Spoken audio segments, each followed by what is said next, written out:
What happens when the world's two superpowers meet in the eye of a storm?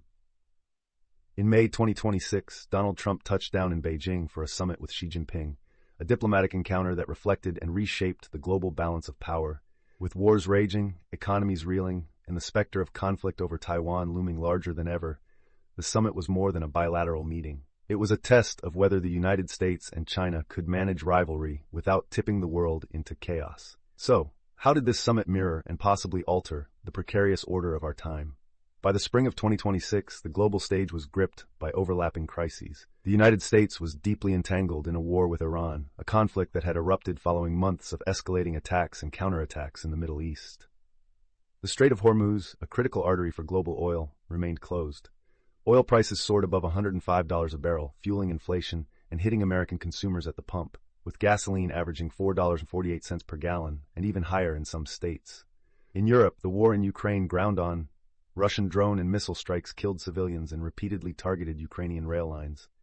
Poland and Slovakia, alarmed by fighting near their borders, tightened security and temporarily closed crossings. NATO leaders reaffirmed support for Ukraine, but the U.S. presence in Europe, though still vast and massive, was shadowed by Washington's shifting focus to Asia and the Middle East.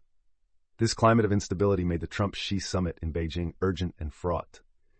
On May 14th, Trump's motorcade arrived at the Great Hall of the People at 10:01 a.m. local time. The ceremony was grand, a deliberate signal of high stakes, featuring a military band and red carpet. But beyond the red carpet and military band, the real drama unfolded behind closed doors.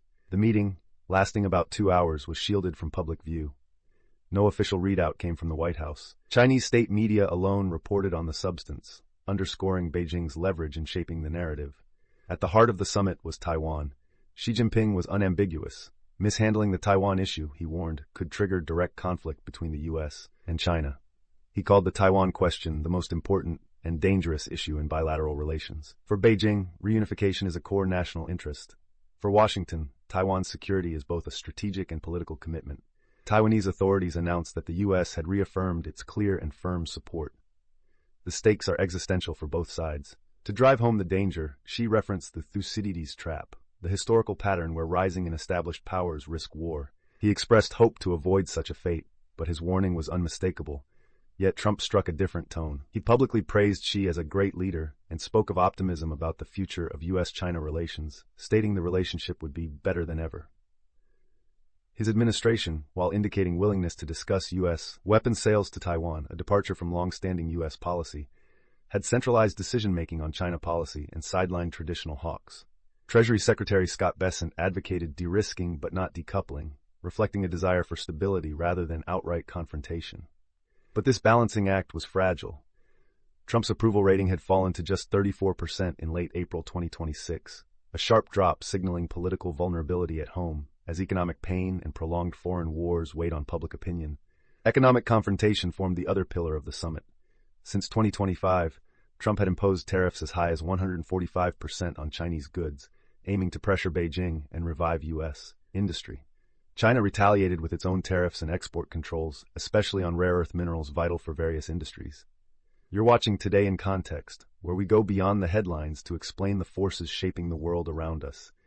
If this kind of analysis helps you make sense of the bigger picture, like the video and subscribe for more. U.S.-China trade collapsed. Imports and exports between the two countries each fell by more than 25% in 2025. Yet, China's trade surplus soared to nearly $1.2 trillion in 2025 as it redirected exports to other regions and secured energy supplies through new Central Asian pipelines.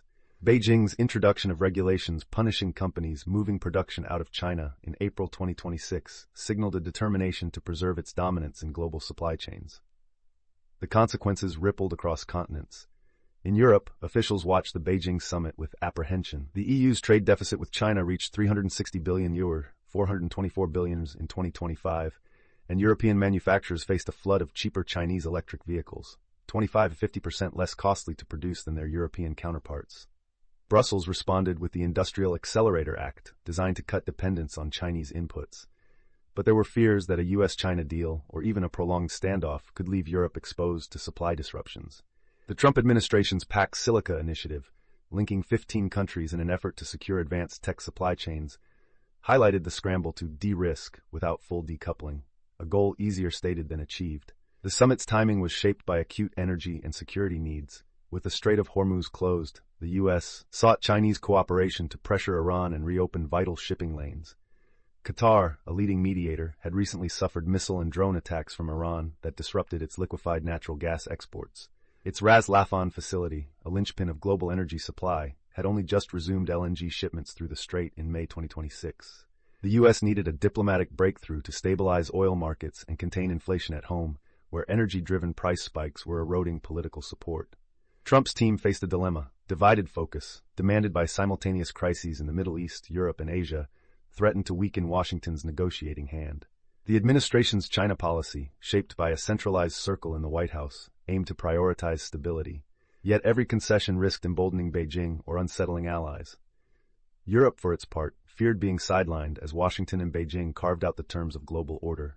China's new rules against decoupling were designed to keep foreign firms dependent on its market.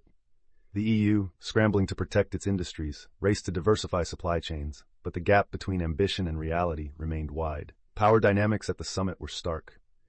Trump arrived in Beijing weakened by domestic discontent, a far cry from his early term when higher approval ratings had afforded him greater latitude.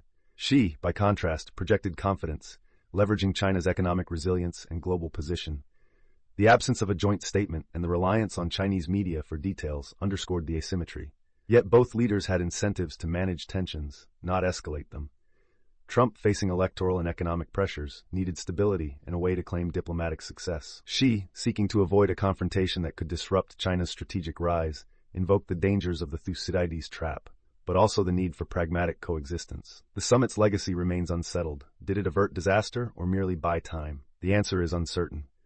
What's clear is that the world's two superpowers are locked in a contest where diplomacy is as perilous as confrontation. The risks around Taiwan, the scramble for energy and technological self-sufficiency, and the persistent instability across Eurasia all point to an era where even high-level summits may do little more than delay reckoning. The 2026 Beijing summit revealed both the necessity and the peril of U.S.-China engagement. As Trump and Xi maneuvered through crisis and competition, they illustrated the challenge of balancing on the knife edge between cooperation and conflict. The fate of the global order, its stability, its openness, its very structure, now hangs not just on military or economic power, but on the choices made in moments like these. When the stakes are this high, every word and gesture can shift the world's trajectory. The question is whether the leaders of the United States and China can find a way to coexist before events force their hand. The stories that define tomorrow are already unfolding today. Subscribe to Today in Context for clear, grounded analysis of the events shaping our world, one story at a time.